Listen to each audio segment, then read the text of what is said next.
Hey, welcome back, my amazing students. This is the Python mentor here, helping you master Python step by step. So in this lecture, we are going to be learning about operator overloading. So in the last lecture, I gave you a little bit of insight on what operator overloading is. Now, in this lecture here, we're going to take it a little deeper. Now, operator overloading means giving new meaning to building operators. So in the last lecture, we talked a little bit about magic methods, right? Actually, quite a bit. So let me just see if I have it here somewhere where we talked about this, right? So we saw this magic methods, right? We also call them dunder methods. We have this double underscore here and then the method name, right? So I showed you that we could even modify some of these operators like the plus symbol here with the add method. Now, that's exactly what we're going to be doing on this lecture here, but we're going to take it deeper. All right, I'm going to show you some extra things that are very useful when you're building applications. So let's go ahead and add something very similar to what we had in the last lecture. Now, this is going to be a little bit more complicated as I create my lectures progressively, right? My lectures get, harder and harder as we go, right? But I try my best to explain it. Now, so we're going to hijack the plus symbol. All right, so we're gonna hook into this hook basically, and we're gonna say, okay, listen, we gotta do a couple checks here. First of all, we're gonna say if is instance, right? So what this is going to check if the other that's gonna come in here, all right, is the same as wallet. Now, keep in mind that what we're doing here later on, of course, when we have a wallet instance, for example, let me close this. Let me show you. So let's say I have a wallet here. We have a wallet number 1, right? And let's go ahead and do this here so you can see it. And we have Jose here, and Jose has, I don't know, $1,200, right? So we come down here, all right? I'm explaining this before we do this because I want you guys to picture this before when we are creating it. So what I'm gonna do here, basically later, is that I want to use wallet 1 and add it, let's say, with wallet 2. Okay, of course, we don't have wallet 2 here, but let's see if we can make it. All right, so that way you got a pretty good idea on what we're doing here. All right, wallet 2, and then Maria. All right, so this is what we're trying to achieve here. And the left here, of course, would be the self. That's the object itself here. But this other guy here, all right, we're checking to see if he's also the same type as me, right?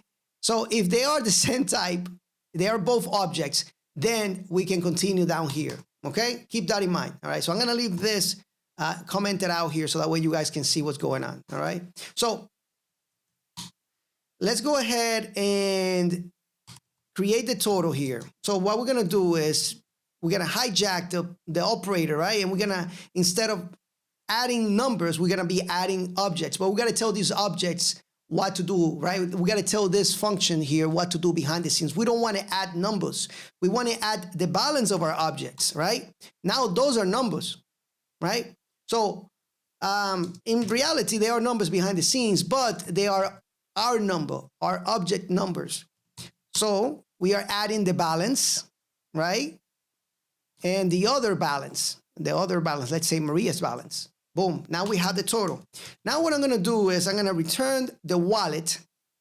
I'm gonna return a little pretty thing out so that way we can see what's going on. So I'm gonna, let's say this is Jose and Maria, right? So what I'm gonna do here, I'm gonna say, we're gonna return the owner. This is Jose in this case, right? And then let's put an ampersand, let's put the other guy too, which is, in this case, is gonna be Maria, okay? We're gonna do this. So this one is gonna be other, just like that, okay? And then I also wanna print out here, let me pass in the total in this return, okay? So we can access and we can see what's going on, right? So it should say 1,400. It should say Jose and Maria, $1,400 if we do this, right? So let's go ahead here and let's do an else. And what we're gonna do here, we're gonna say, let's check this out too. We're gonna say, listen, if this is something, let's check a different condition. Condition.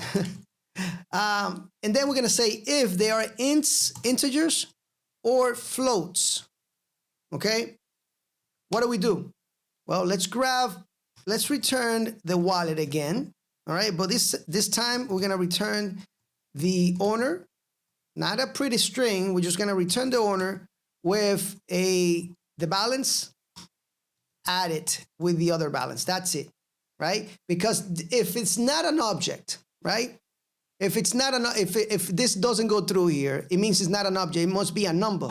So this here is something like this, right? So wallet one, we're adding wallet one with some type of integer or some type of float, right? So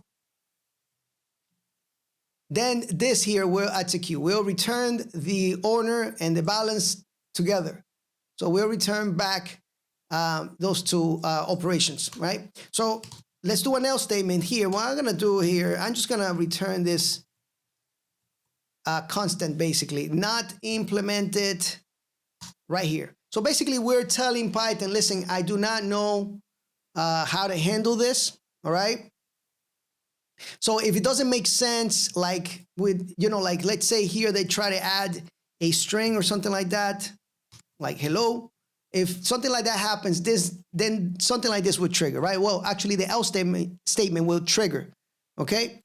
And it's gonna say, okay, so now what I want you to do, what the application is going to do is gonna flip this around. It's gonna try this in the other side, right? And if we don't have, it's gonna do something like this. And if that doesn't work, it's gonna raise some type of error, right? Well, we can actually, have a backup for that in the future. But this is basically what not implemented is actually going to do, all right? So let's go ahead and try this out right now so that way we can see this working and let's see if it works, right? All right, let's go here. So I'm gonna uncomment this. There we go. Well, let's just do that.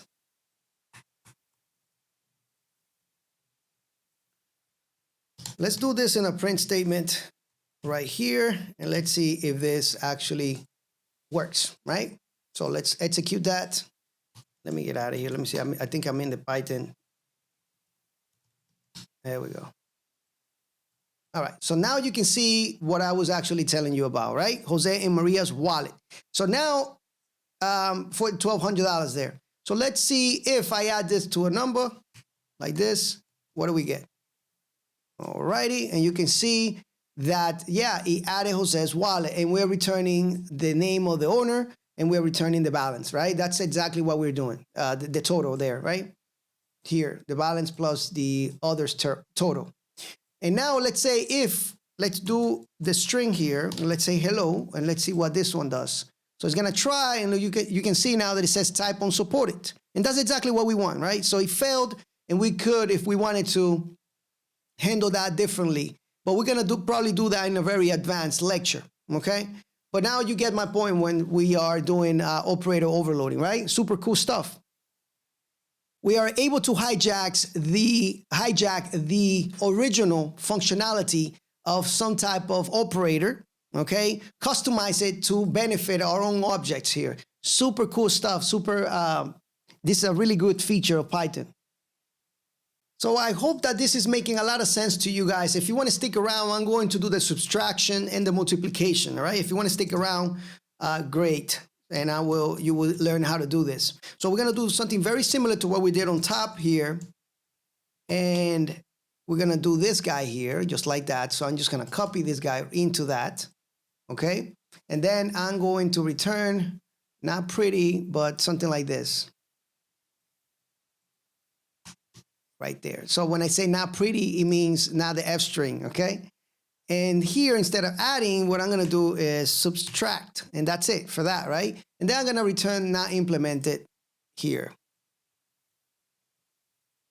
Right there. Okay, and then I'm gonna do something very similar to multiplication. So come back here, and in multiplication, we're just gonna change this to MUL, okay, for multiply. And now here, let's just call this, let's give it a different name here. Let's do factor or something like that. All righty. And then we're just gonna do the asterisk here, and we're gonna multiply that like that.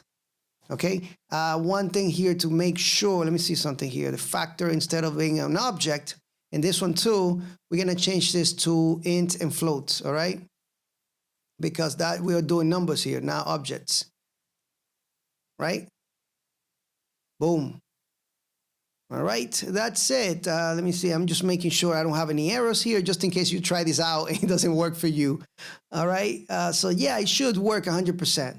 Yeah, we're good here.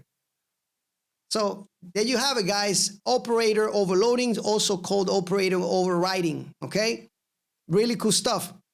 So I'll see you guys on the next lecture. Keep enjoying this. Remember to subscribe, guys. I see a lot of you that you watch the videos, and I see your comments sometimes, and you know, some of you have not subscribed, so that would be very nice for you guys to support the channel that way, and also give it a like and share it with your own people. And I'll see you guys on the next lecture. Let's do it.